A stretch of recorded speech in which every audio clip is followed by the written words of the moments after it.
Hello friends, आज हम बात करने जा रहे हैं 12th क्लास की केमिस्ट्री की यूनिट नंबर 5th के बारे में, सरफेस केमिस्ट्री।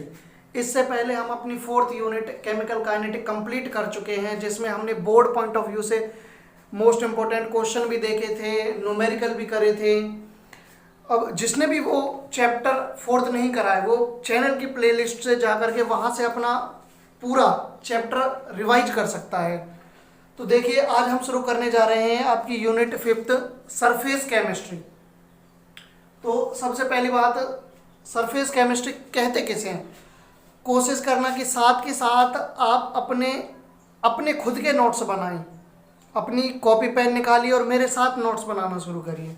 देखिए, सरफेस केमिस्ट्री, तो सरफेस केमिस्ट्री है क्या, जैसा कि मुझे नाम से ही पता चलता है कि ऐसी केमिस्ट्री जिसमें सरफेस के बारे में बात की जाए। इससे मतलब कि सरफेस केमिस्ट्री, जैसा कि मुझे नाम से ही पता चलता है कि केमिस्ट्री की वो ब्रांच कि the branch of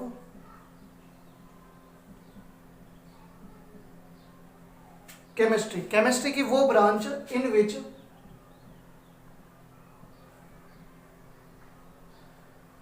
we deals with the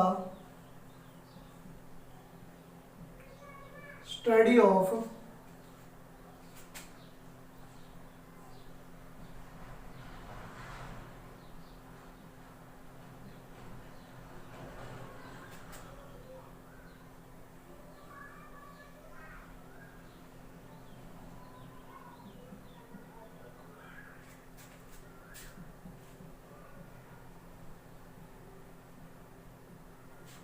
देखिए, केमिस्ट्री की वो ब्रांच जिसमें हम क्या करते हैं, स्टडी करते हैं जितने भी मेरे फेनोमेना होते हैं, वो सरफेस के ऊपर जितने भी मेरे फेनोमेना होते हैं उनके बारे में स्टडी करना, उस पर्टिकुलर ब्रांच को हम कहते हैं सरफेस केमिस्ट्री। अब इसके अंदर बहुत सारी चीजें आती हैं जिसके अंदर हम क्या करते हैं, इनकी स्टडी करते हैं। वो कौन कौन से, जैसे कि कुछ फेनोमेना, जैसे कि वो फेनोमेना रहे होंगे उनसे फर्स्ट वन मोस्ट इंपोर्टेंट, बहुत बहुत बार आपने सुना होगा, कौन सा है, यूनिट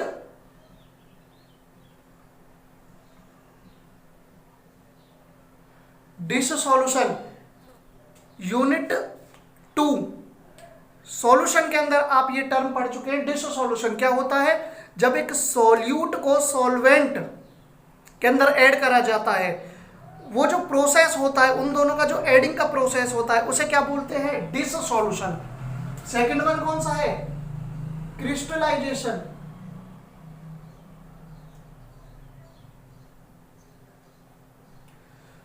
थर्ड वन कौन सा है, होमोजीनियस, सॉरी हेट्रोजीनियस।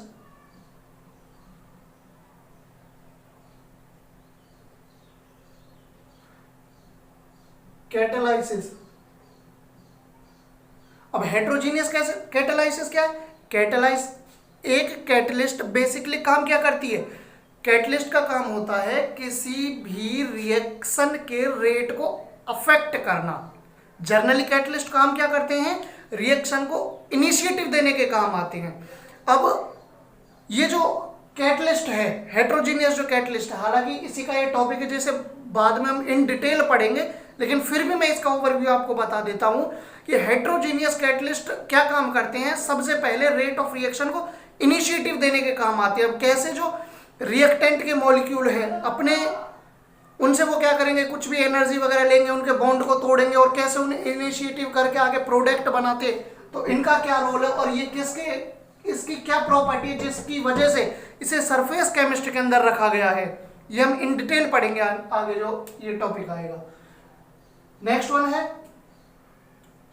इलेक्ट्रोड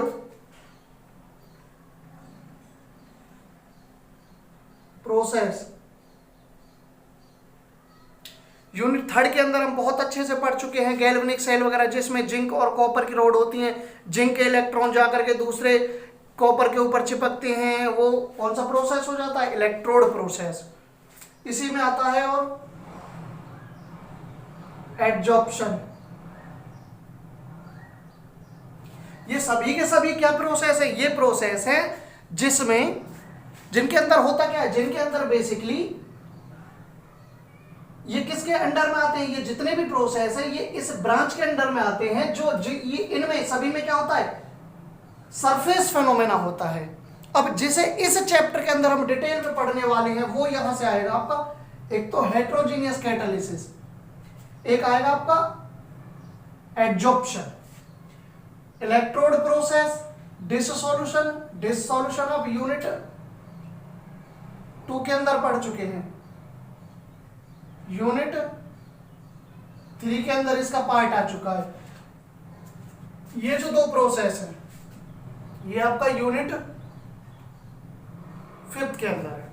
अब हम यहां से देखेंगे कि भाई ये सरफेस जो केमिस्ट्री है जिसमें जो भी फिनोमेना होते हैं सरफेस के ऊपर होते हैं, वो सरफेस के ऊपर ही क्यों होते हैं, उनका कारण क्या होता है, रिएक्शन के होने का मैकेनिज्म क्या होता है, कौन कौन से फैक्टर होते हैं जो उनके लिए रेस्पॉन्सिबल होते हैं, क्या इस एब्जॉर्प्शन को घटाया या बढ़ाया जा सकता है, या फिर वो कौन कौन से फैक्टर हैं जिनकी वजह से ये जो एब्जॉर्प्शन है इसे कम या ज्यादा करा जा सकता है। तो नोट करिए पहले इतना, उसके बाद करते हैं।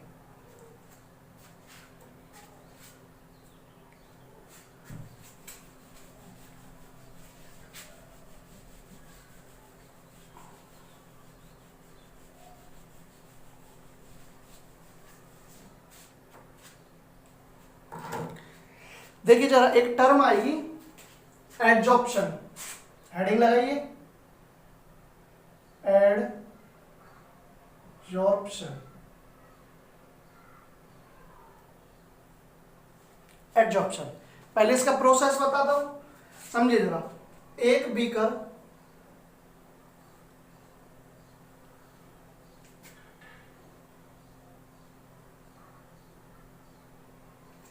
ये बीकर जो मेरा कुछ गैस के पार्टिकल से भरा हुआ है,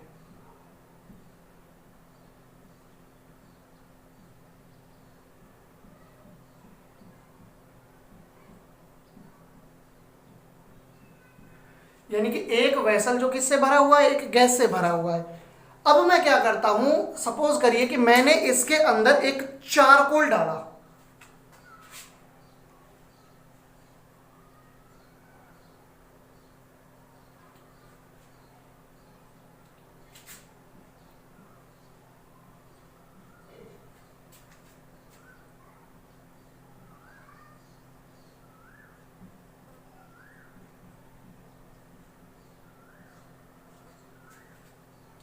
अब होगा क्या, ये जो चारकोल है ये क्या काम करेगा कि जो चारकोल रहेगा, ये जो गैसेस है, गैस के पार्टिकलों को अपनी ओर क्या करेगा, अट्रैक्ट करेगा।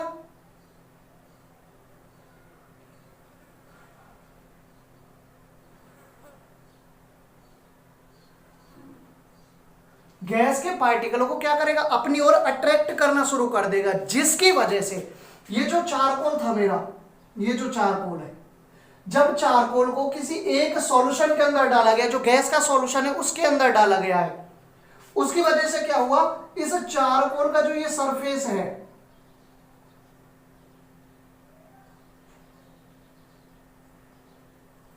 इस सरफेस के ऊपर जो ये गैस है इसकी कंसंट्रेशन क्या हो गई, यानी कि जब ये चारकोल मेरा इनिशियल कंडीशन में था तब क्या था, इसकी सरफेस पर गैस का कोई भी मॉलिक्यूल अटैच नहीं था।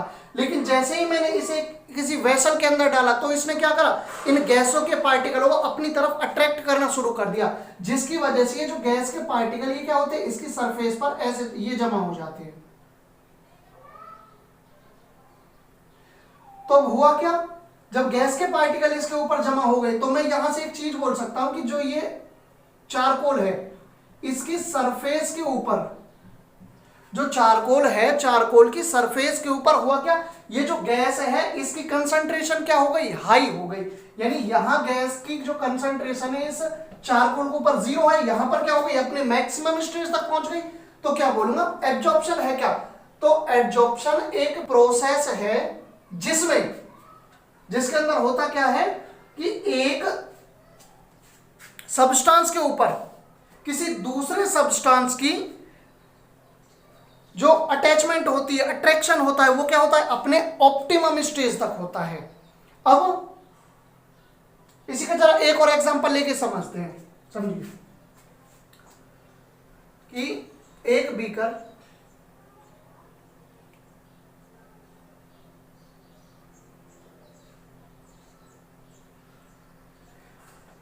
इस बीकर को समझिए कि आप, ये पूरा बीकर इंक से भरा हुआ है।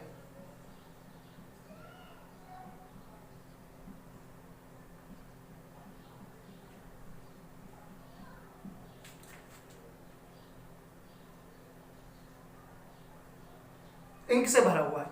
मैंने क्या करा, इसके अंदर एक चौक डाला, जो व्हाइट बोर्ड का चौक होता है, ब्लैक बोर्ड का चौक जिससे आप लिखते हो, एक मैंने चौक इसके अंदर डाला। तो होगा क्या, वो जो चौक रहेगा उसकी सरफेस पर क्या होगा, पूरी इंक आ जाएगी। यानी पहले की कंडीशन आप समझ के चलो कि वो कंडीशन जब जो मेरा चौक है वो क्या था, बिल्कुल व्हाइट था। अब इंक में डालने के बाद जब मैंने उसे बाहर निकाला तो वो क्या हो गया, उसकी पूरी सरफेस पर क्या हो गया, एक इंक, पूरी सरफेस पर इंक आ गई। तो यहां से दो चीज समझना कि जो ये मेरा चौक है,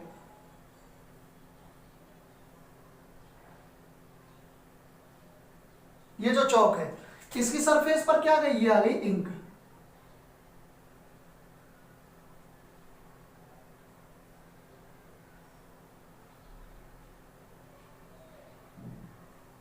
ये क्या है, चौक,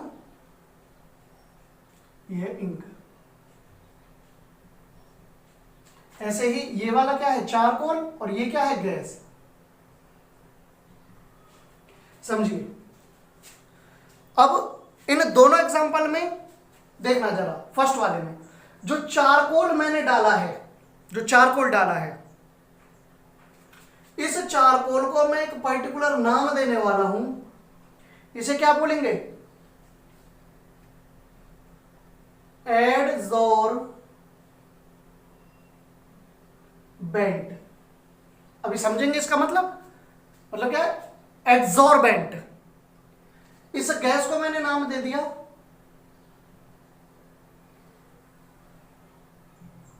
adsorbent.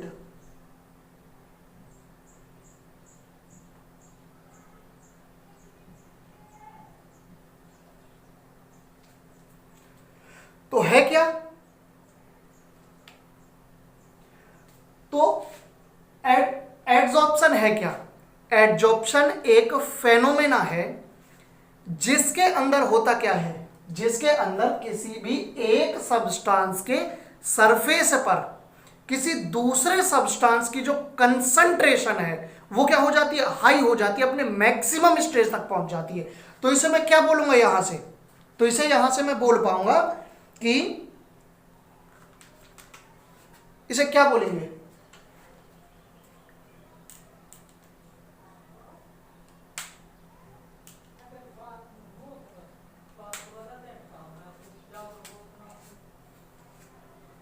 Absorption. It is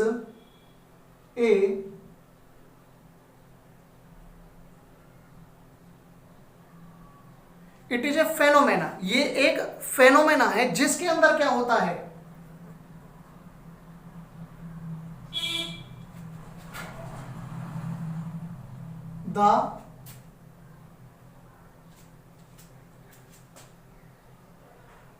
it is a phenomena when a solid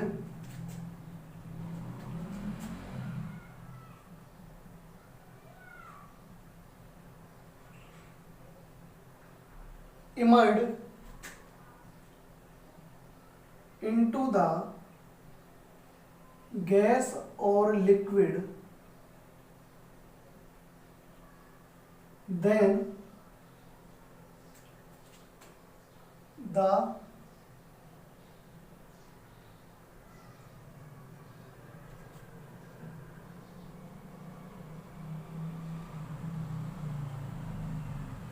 concentration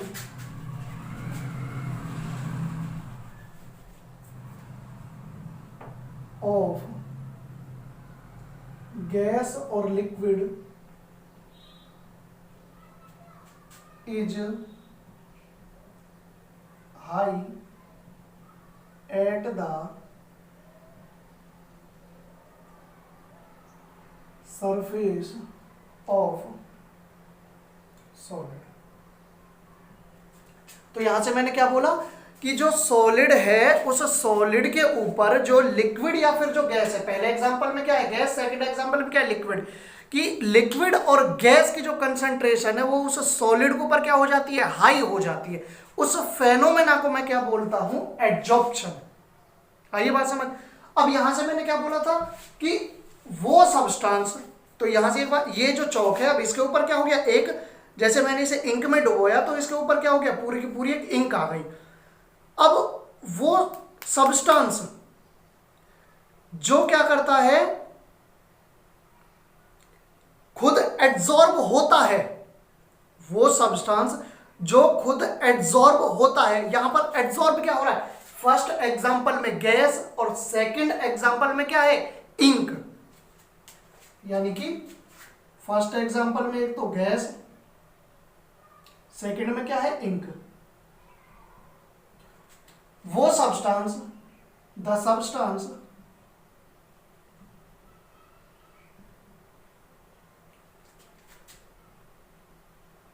which is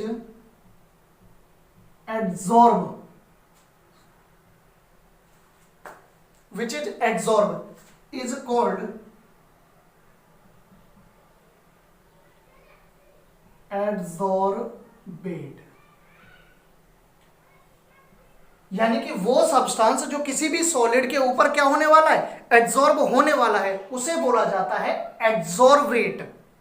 और वो सब्सटेंस जिसके ऊपर कोई चीज एड्सॉर्ब होती है, यानी कि वो सब्सटेंस जिसके ऊपर कोई भी चीज एड्सॉर्ब होगी, फर्स्ट केस में क्या है चारकोल, सेकंड केस में क्या है चौक, उसे बोला जाता है adsorbent.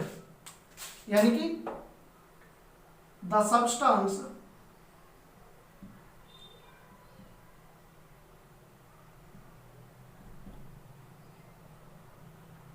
on which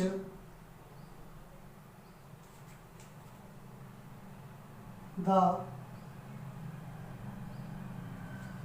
adsorb is done called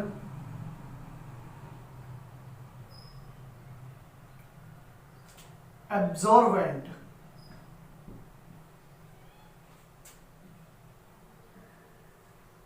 तो समझना, एक तो एड्सॉर्बेट और एक एब्सॉर्बेंट, यानी कि समझ के चलो, इस ये जो क्या है मेरा एक चौक है, इसे मैंने अगर इंक के अंदर डुबोया तो जो इंक है वो क्या है मेरी एब्सॉर्बेट है, और जो ये चौक है ये क्या है एब्सॉर्बेंट है। इससे पहले अब एक और प्रोसेस मान लीजिए, अब यहां पर क्या हुआ, इस चौक के ऊपर जो इंक जमा हुई है, अब मैं उसे किसी ना किसी प्रोसेस से हटा दूं, यानी कि उसे रिमूव कर दूं। उसके लिए बहुत सारे प्रोसेस हो सकते हैं, मैं टेम्परेचर बढ़ा दूं या फिर कोई भी रिएक्शन केमिकल रिएजेंट ऐसा डालूं जो दूसरा उसे एब्जॉर्ब कर ले अपनी तरफ। तो क्या होगा कि एब्जॉर्वेट के ऊपर, सॉरी एब्जॉर्वेंट के ऊपर एब्जॉर्वेट का, समझ रहे हो बात को, एब्जॉर्वेंट के ऊपर एब्जॉर्वेट का एड्सॉर्ब होना कहलाता है एड्जॉर्प्शन।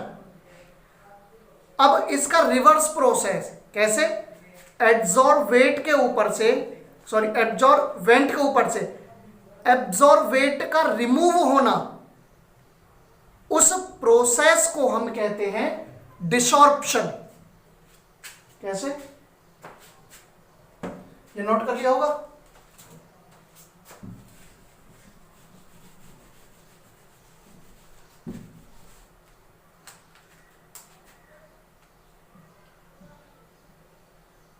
The reverse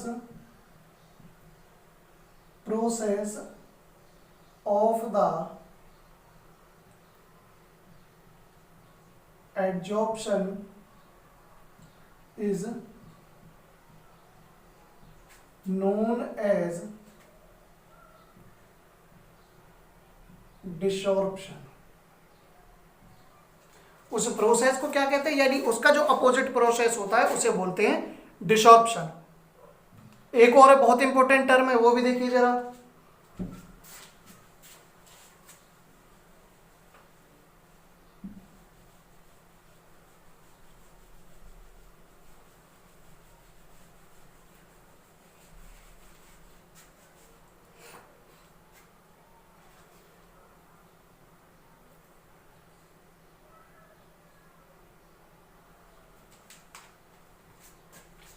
इसकी एक सबसे स्पेशल कैटेगरी क्या बोले, अगर कोई भी गैस, ध्यान से सुनना, अगर कोई भी गैस बिहेव करे एज ए एड्सॉर्बेट, और कोई भी एक मेटल रहा हो जो बिहेव करे एज ए एब्जॉर्बेंट, उस टाइम पर होगा क्या कि कोई भी, ये एक मेटल रहेगा,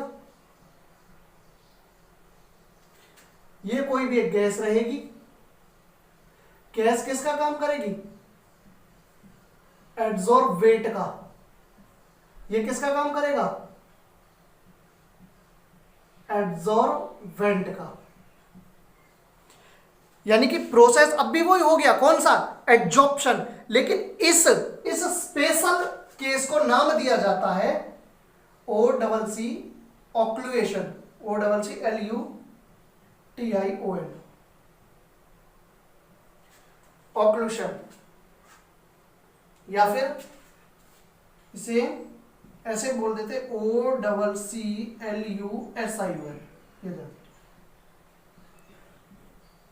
ऑक्लूशन क्या है, एक प्रोसेस है, ऑक्लूशन क्या है, एक प्रोसेस है जिसके अंदर कोई भी गैस एब्जॉर्ब होती है on the surface of a metal.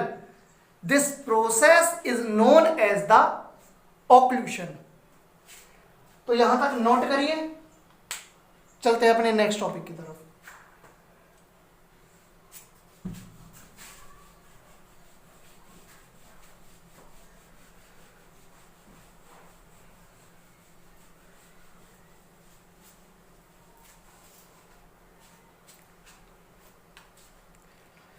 देखिए, इससे जो नेक्स्ट टॉपिक है, एविडेंस ऑफ एडजॉर्प्शन, कि इस एडजॉर्प्शन के मुझे एविडेंस क्या है, मतलब किस बेस पे मैं दे सकता हूं कि हाँ एडजॉर्प्शन हुआ होगा। क्या बोलेंगे, एविडेंस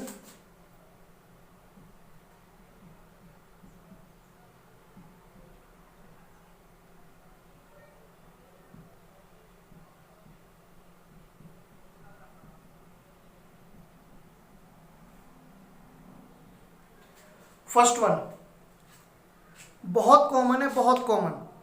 फर्स्ट वन कौन सा है, जब खेतों से जो गन्ना होता है, उस गन्ने को जब शुगर मिल में लेकर के जाया जाता है तो उससे क्या होता है, जो शुगर होती है यानी जो चीनी होती है उसके क्या होते हैं, क्रिस्टल फॉर्म होते हैं। यानी अब जो वो शुगर आपकी बनी है क्रिस्टल फॉर्म में, जनरली उसका कलर क्या होता है, येलो कलर होता है। जनरली कलर क्या मिलेगा, येलो कलर मिलेगा।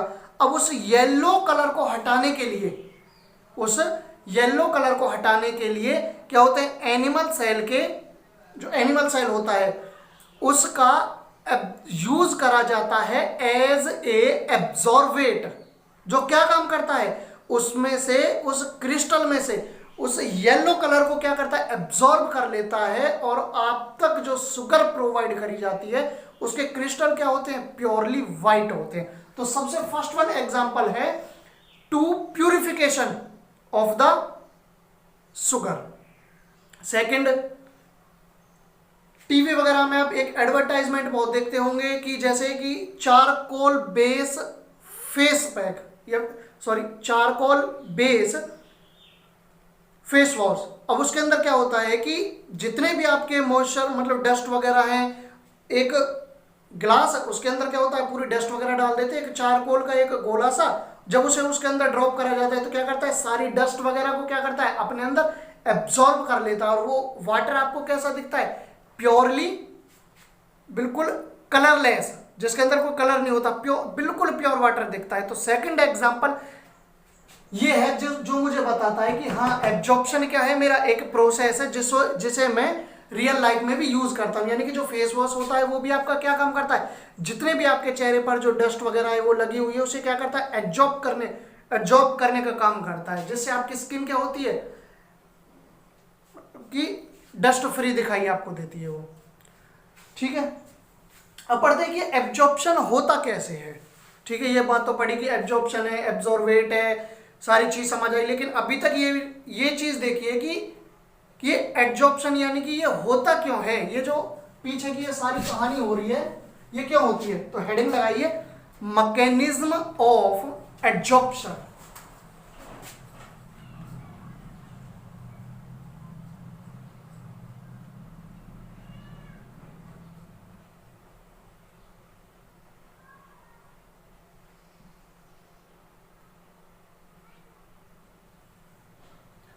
मैकेनिज्म ऑफ एब्जॉर्प्शन देखिए जरा,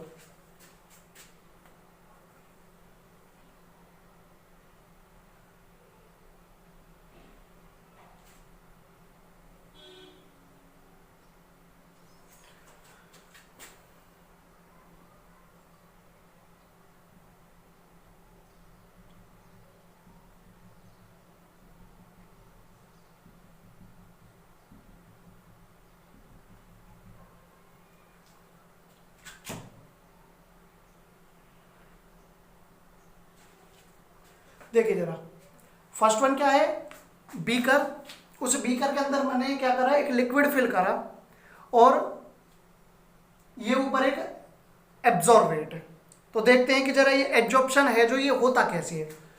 इस बीकर के बारे में देखिए जरा, जिसके अंदर ये वाटर फिल है मेरा, सबसे पहले इसके जितने भी मॉलिक्यूल होंगे, यानी इस लिक्विड के अंदर जितने भी मॉलिक्यूल होंगे, समझिए कि एक मॉलिक्यूल मेरा यहां पर है, मतलब कि एक मॉलिक्यूल ये उठाता हूं, इस मॉलिक्यूल के अंदर मैं क्या देखूंगा कि जितने भी मेरे इस मॉलिक्यूल के ऊपर फोर्स लग रहे होंगे, बाकी जो ये क्या है, जितने भी मॉलिक्यूल इसके ऊपर फोर्स लगा रहे हैं वो क्या होगा, यूनी डायरेक्शनल। यानी जो फोर्स मुझे मिलेगा वो कैसा मिलेगा, यूनी डायरेक्शनल। यानी कि इस पॉइंट पर जो ये फोर्स रहेगा मेरा, जितना अपवर्ड रहेगा उतना ही क्या रहेगा, downward, left, right.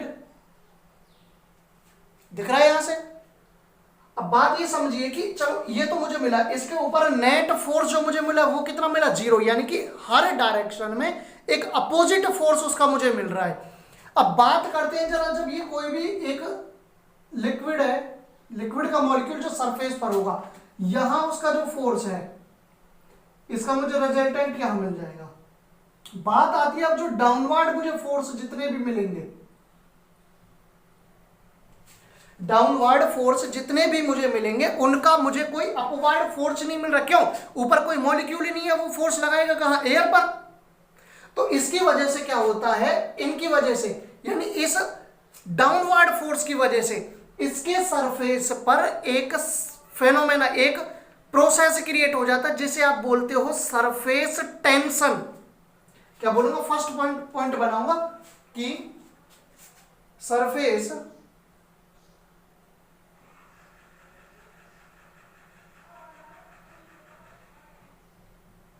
Tension is create on the surface of liquid molecules due to some force is exerted at the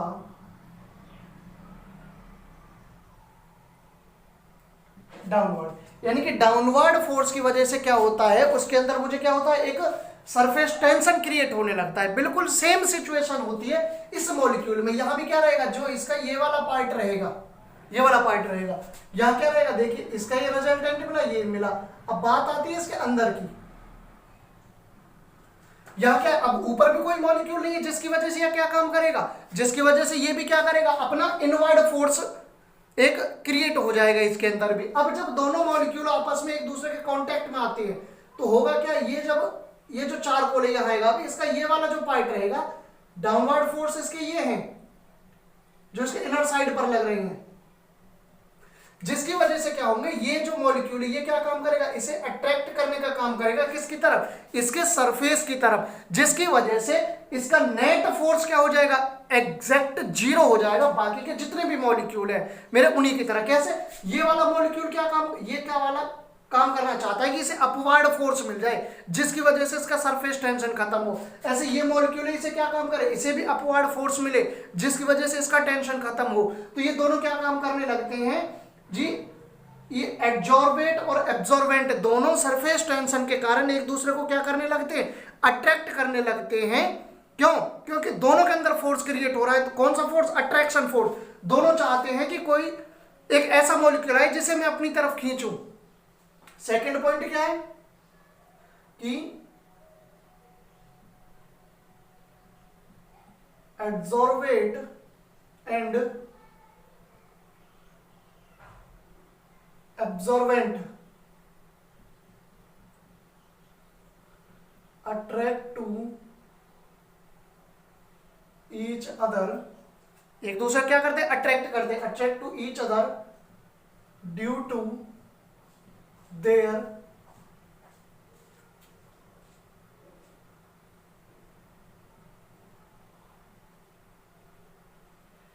interior force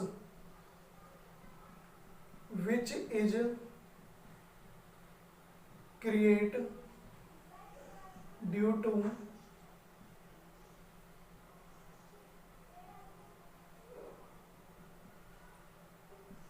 which is due to surface tension, यानी सरफेस टेंशन से जो उनका क्या होता है, एक फोर्स क्रिएट होता है जिसकी वजह से ही वो क्या कर पाते हैं, कोई एक एब्जॉर्बेट होता है जो एब्जॉर्बेंट के ऊपर क्या होता है, एब्जॉर्ब हो जाता है। तो ये एक मैकेनिज्म है जिसकी वजह से मेरा एड्जॉर्प्शन प्रोसेस होता है। अब समझिए इस बात को, यहां से मैं एक कंक्लूजन निकालने वाला हूं, एक बहुत बेस्ट कंक्लूजन मैं क्या कहूंगा, देखिए बात करते हैं इनिशियल की। देखिए अभी मैकेनिज्म आपको समझ आया, अब बात करते हैं जरा कंक्लूजन की। देखिए मैकेनिज्म से पहले सोचिए कि इसकी सरफेस पर, ये सरफेस पर एक ये फोर्स, ये फोर्स, ये फोर्स, अब इसकी सरफेस पर जो ये फोर्स एक्सर्ट हो रहा है, इंटीरियर फोर्स, अंदर की तरफ जो फोर्स एक्सर्ट हो रहा है, इनर फोर्स, तो होगा क्या, अब फोर्स इस पॉइंट पर ये जो मॉलिक्यूल है इसका जो फोर्स है, अंदर का जो फोर्स है, यानी जो अंदर फोर्स ये लगा रहा है किसी भी मॉलिक्यूल को अंदर खींचने के लिए, क्या कर रहा है, एक इंटीरियर फोर्स डेवलप कर रहा है किसी मॉलिक्यूल को अपनी तरफ खींच ले। अब जो इसके पास फोर्स है, पहली कंडीशन तो वो जब इसके पास फोर्स है, अब सोचिए कि जब मॉलिक्यूल इसके पास आ जाएगा तो क्या होगा, मॉलिक्यूल के अपने अंदर ये क्या कर लेगा, खींच लेगा, क्या मिल जाएंगे, इक्वल अपोजिट फोर्स जो ये है। अब नेट फोर्स क्या हो गया इस कंडीशन में, जीरो। क्यों, जितने भी मेरे मतलब कि अपवर्ड फोर्स है उतने क्या है, डाउनवर्ड फोर्स है। अब इक्वल और अपोजिट फोर्स क्या करते हैं, एक दूसरे को कैंसिल आउट करते हैं। तो यहां से मैं क्या बोलूंगा कि एड्जॉर्प्शन जो है किसी भी मॉलिक्यूल के फोर्स को क्या करता है, कम करता है। यानी कि फोर्स क्या हो जाएगा भाई, उसका फोर्स क्या हो गया, कम हो गया। नेट फोर्स, जो पहले उसके अंदर कुछ ना कुछ फोर्स था, अब जब इन अपवर्ड और डाउनवर्ड जो मॉलिक्यूल है जब आपस में अट्रैक्ट हो गए तो उनके पास फोर्स क्या बचा, नेट फोर्स जीरो बचा। इसका मतलब फोर्स क्या हो गया मेरा, रिड्यूस हुआ। फोर्स रिड्यूस होने से क्या होता है, उसकी एनर्जी रिड्यूस होती है। एनर्जी को मैं समझता हूं इन टर्म ऑफ हीट, यानी कि जैसे जैसे मेरी एनर्जी कम हुई, एनर्जी इज डिक्रीज। जब मेरी एनर्जी डिक्रीज हुई है तो मैंने यहां क्या बोला, energy in term of heat. तो साथ के साथ क्या होगी, मेरी हीट क्या होगी, पहले हीट ज्यादा थी अब हीट क्या, मतलब पहले एनर्जी ज्यादा थी अब एनर्जी क्या है, कम है। इसका मतलब क्या हुआ, एनर्जी का लॉस हुआ है। ऐसे क्या होगा, मेरा हीट का लॉस होगा, रिजल्टिंग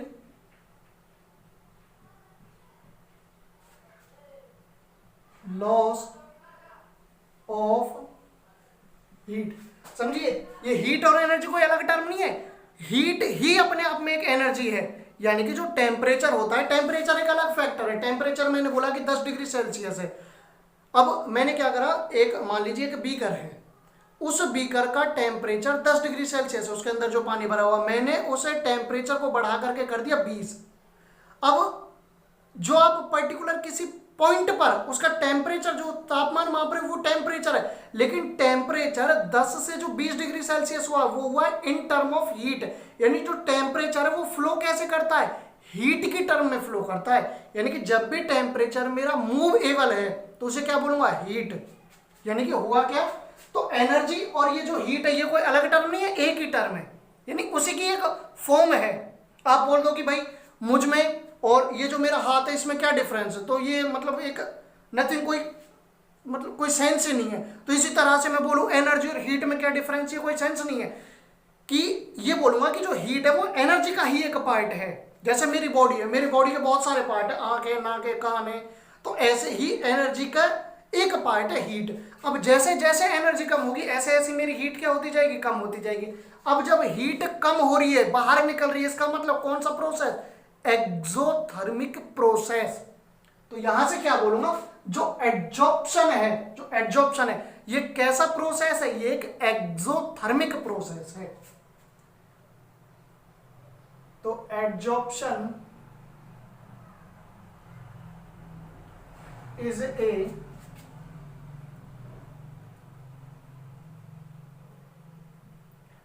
एक्सोथर्मिक प्रोसेस। नोट डाल के करना इस बात को। एड्जॉर्प्शन कैसा है, एक एक्सोथर्मिक प्रोसेस है, यानी इसका जो डेल एच आता है वो क्या आएगा, नेगेटिव। डेल एच क्या होगा, नेगेटिव होगा। तो नोट करिए पहले यहां तक।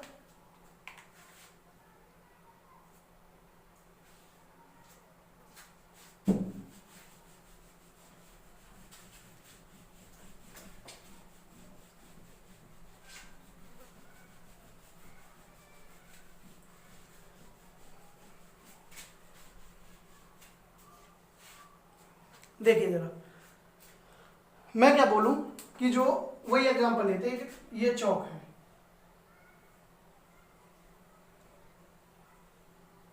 इसके ऊपर क्या है, ये है इंक।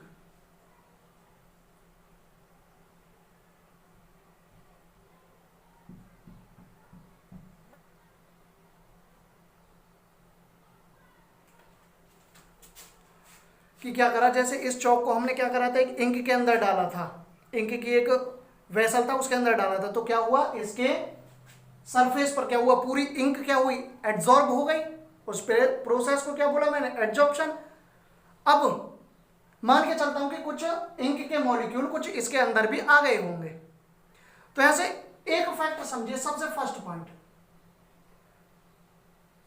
अगर इंक के मॉलिक्यूल, अब मैं इंक भी नहीं कहूंगा, अब मैं कहूंगा एड्जॉर्वेट, एड्जॉर्वेट के मॉलिक्यूल अगर एड्जॉर्वेंट की सरफेस पर हायर कंसंट्रेशन में है as compare to bulk system, यानी इस पूरे चौक के हिसाब से मैं देखूं तो उस इंक के मॉलिक्यूल सरफेस पर बहुत ज्यादा है एज कंपेयर टू कंप्लीट चौक के, तो उस एड्जॉर्प्शन को मैं कहता हूं पॉजिटिव एड्जॉर्प्शन। क्या कहूं, if the concentration of the adsorbate is high at the surface of adsorbent, then this is known as positive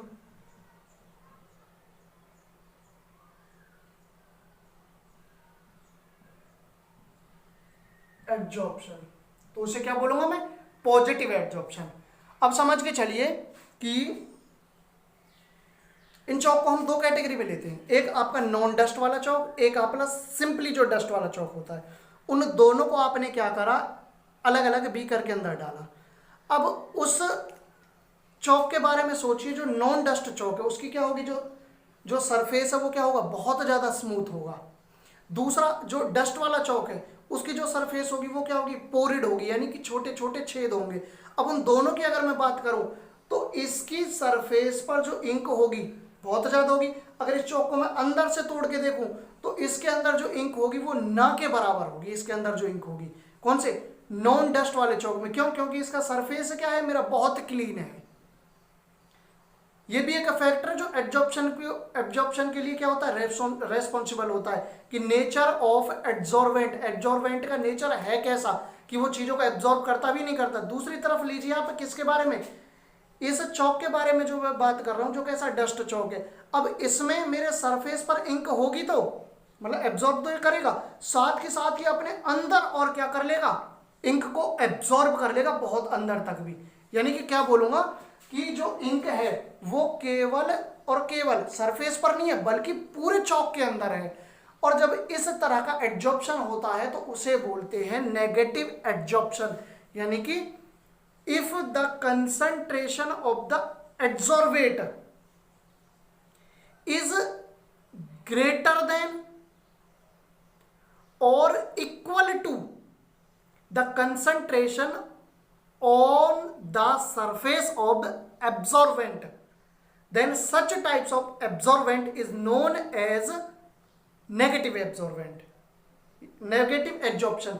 तो क्या बोल रहा हूं मैं, ये चीज कह रहा हूं कि अगर मान के चलिए कि इसके अंदर जो मॉलिक्यूल है मेरे, मान के इंक जो मॉलिक्यूल है, इंक के जो मॉलिक्यूल है अगर इसके अंदर भी चले जाते हैं, अगर उसकी कंसंट्रेशन या तो ये जो सरफेस है, सरफेस के कंसंट्रेशन के बराबर हो जाए, क्या बोल रहा हूं कि जो इंक की कंसंट्रेशन है वो सरफेस के कंसंट्रेशन के या तो इक्वल हो जाए, या तो क्या हो जाए, इक्वल हो जाए, या फिर इनसे ज्यादा हो जाए। ज्यादा भी नहीं, अगर इक्वल भी हो जाए तो उस टाइम की कंडीशन को भी मैं बोलूंगा वो कौन से टाइप का एड्जॉर्प्शन है, नेगेटिव एड्जॉर्प्शन। तो यहां सिर्फ एक लाइन चेंज होगी, if the concentration of absorbent is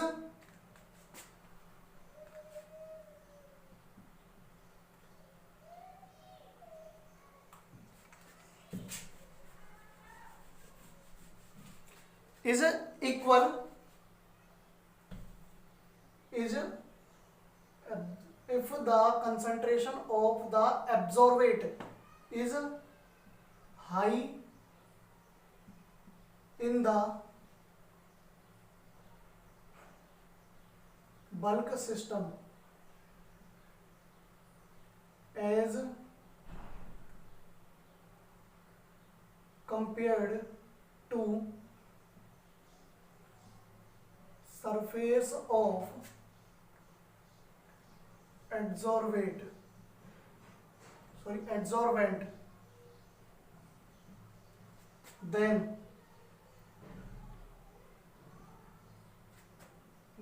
this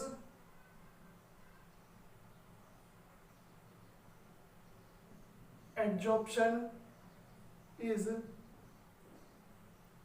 known as negative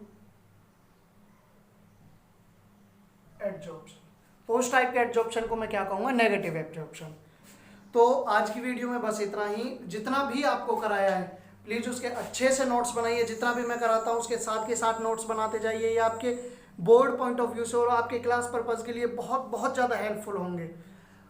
और इसी के साथ अपनी पढ़ाई को कंटिन्यू कीजिए। फिर भी अगर आपको मेरे रिलेवेंट किसी भी टॉपिक में आपको समझने में दिक्कत होती है तो प्लीज़ मुझे कमेंट सेक्शन में ज़रूर बताएं।